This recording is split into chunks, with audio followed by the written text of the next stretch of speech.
Be blessed, dear one. On today's Kyrie Eleison Gospel, we are looking at Acts chapter 6, 1 to 7. Focus and let others help.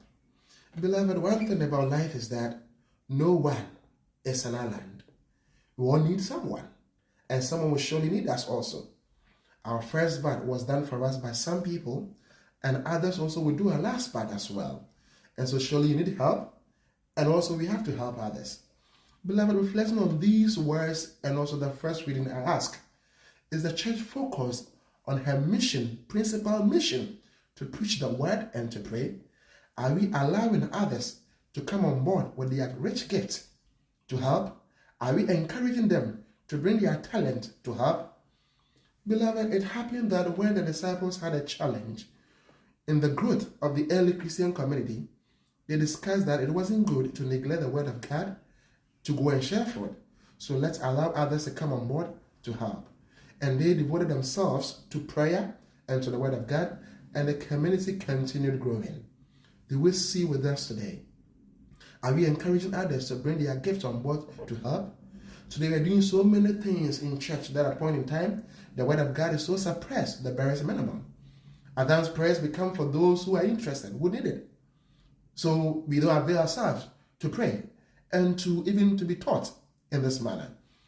Today, announcement takes more time even than the word of God in church.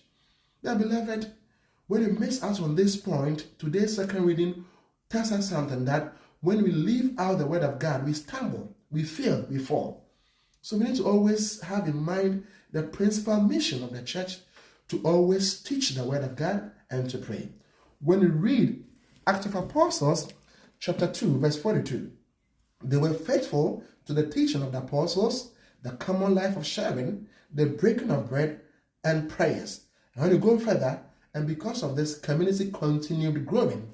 Beloved, it is important to discern, to encourage others to bring their gifts on board to help. We cannot do all, and we shouldn't be doing all. We have a principal calling to preach the word and also to pray. And so let's encourage others to use their gifts to help. Beloved, when we discern carefully through prayer and meditation, we recognize the gifts and the talents people have, and then we can position them to help the church to grow. You also, they don't think it's all about pastors only. It's about you because you are the church. I am the church. Am I avail myself to be taught? Am I present to pray with the faithful of God?